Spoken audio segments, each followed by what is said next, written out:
Hello and welcome to another video. As you can see, I'm in the studio today, and like the rest of us, we're doing our bit with regards to social distancing. This is a trying, testing, worrying and really unsettling time for everybody. So I hope everybody is being safe, keeping their distance from other people and trying to make the best of a terrible situation that the whole world is going through at the moment. So with that said, I wanted to try and create some videos that really I don't need to do by going outside, and now I've got a little bit of time on my hands and able to film these. I thought I'd share today in this video my configuration for the GH5, basically what I do with regards to custom profiles, picture profiles, and some little tweaks and things that I've done from the default settings to make the camera as best as possible. And I'm also using, the GH4, which is still a great camera for filming on, and you can apply these settings to both the GH5 in some respects and the GH4, particularly when it comes to custom profiles. So that is topic number one. Join me, let's have a little coffee together, let's chill out. This is good coffee actually. Batman cup, cheers and cheers. Let's chill out, let's relax a little bit, and let's go through some custom profiles for both the GH5 and the GH4, but mainly focusing today on the GH5. Alright, let's talk about custom profiles. So for those of you who don't know, the GH5 and GH4 have the ability to save custom profiles. And that's basically the dial on the top of the camera, C1 through to C3. And this is a great time saver, particularly when you're filming in different frame rates, different frame sizes, 1080p versus 4K, for example. And you can easily switch between these settings as you're filming. So a real good time saver. So I set my camera up here for 4 specific profiles, and we'll go through them right now. So custom profile number 1 is set to 4K 24p. Now, both cameras are set to the 24p frame rate, which is basically what you use for film. And I think it's easy just to set it and forget it. So 4K 24p is custom profile number 1. So for C2, let's look at the recording quality. Now this is at 4K 8-bit, 100 megabits per second, and it's not true cinema 4K, it's 3840 by 2160 resolution, but it's still at 24p.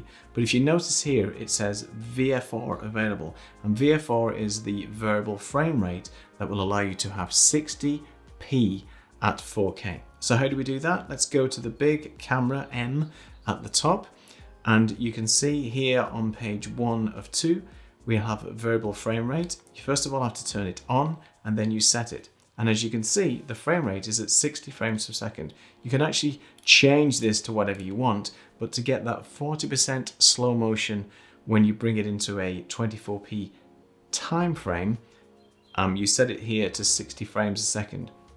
Keep in mind that the camera will record at 60 frames a second, but will do the conversion for you. So again, a great time saver. So switching between C1 and C2, 4K 24p, and C2 4K 60p for that super buttery slow motion. Custom profile number 3 is set to 6K anamorphic. Now on the GH5 only, it has the ability to do 6K. Now it's a squashed up image because it does rely you on having a anamorphic lens, but you can actually get away with it because you get a more vertical space. So you get more headroom for maneuvering that image in post. So it gives you a bit more latitude for when you're filming in 6K. It allows you then to maybe do some pan and zooms and give the impression that you're using a slider. Great for when you're traveling or filming on your own, as I do a lot of the time. Typically I only take the switch pod and the tripod out with me. But that's another video coming up soon. And finally, the last custom profile that I use is on C3-2, which is set for my vlogging. Now, the only thing I've changed on this is it's still 4K 24p, but I'm letting the camera do the work when it comes to setting the aperture. So it's much easier in that respect. Frame rate is set to the 180 degree rule, but the aperture is controlled by the camera. It makes things a bit easier, especially when you're vlogging, where you don't have to change the f-stop, because you really don't need to get cinematic, beautiful pictures of your good self when you're vlogging. So let's not bother doing that. So that's C3-2. So next up is picture profiles, and these can be quite subjective. So subjective, in fact, they warrant a little bit of coffee. Actually, it all depends on how you want to grade your image and what you want to get out of the camera. Now for me, I don't want to spend a lot of time grading the image in post. I want to have something that's easy or relatively easy to work with, and I can apply either a LUT or a small or a finessed type of grade on the image once I finish. So the two that I use are natural and Cinelike D. Now there's tons of YouTube videos out there and articles on which type of profile you should use for the GH5 and for the GH4 as a matter of fact, but for me, I want to have something that's relatively easy. So I've adopted both the natural and Cinelike D profiles from a guy called Shot by Miles. I use his corrective LUTs because there are some nuances with both the neutral and the Cinelike D profile. And using these corrective LUTs gets them to a good base where you can start putting your own grade. So the natural profile is basically set up like this. Contrast is at -2, sharpness is at -5, noise reduction 0, saturation -1, and hue is set to 0. Now the Cinelike D settings that I use is contrast to 0, sharpness at -5, noise reduction at -5, saturation -3, and hue set to 0. And those settings give me an easy base to work from after applying this corrective LUT. And I'll put the link in the description below on how to get the LUT from Shot by Miles. He's done a lot of great work, and I think, for me anyway, it's one of the easiest workflows for the GH5 to get the best out of the picture. So only two profiles that I use, and I switch between them depending on what I'm doing. I'm using at the moment the Cinelike D profile for the last sort of couple of videos. I have used the natural profile ever since I had the GH5. I found it to be relatively good in terms of an easy thing to work from, and more importantly, the colors are nice coming out of the camera. So natural and Cinelike D are my top tips for the picture profiles that I use both for the GH5 and for the wonderful little GH4.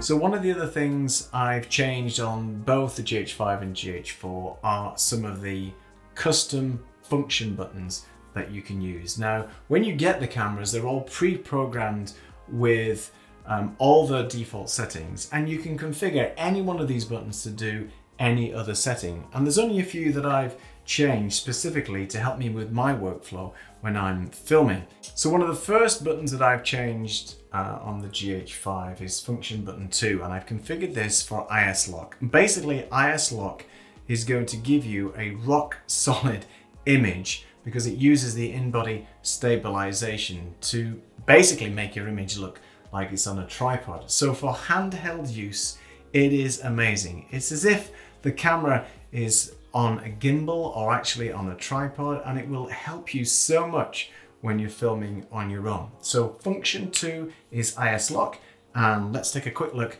at how we set it up here.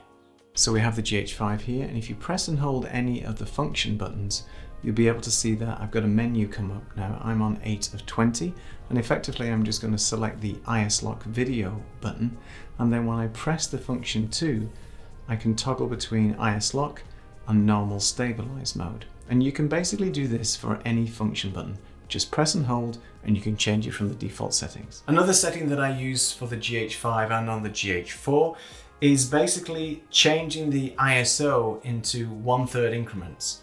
So you can get more fine adjustment when you're changing the ISO settings on the camera. One of the other things I don't use that often, but is worth pointing out, is autofocus. I don't find it very, very good on the GH5 or the GH4. Even with the latest version of firmware, it has improved since the camera came out originally, tremendously in that respect. But is it reliable enough for filming? Well, the answer to that is yes and no in my experience. I've been caught out a couple of times, specifically when I've been filming myself.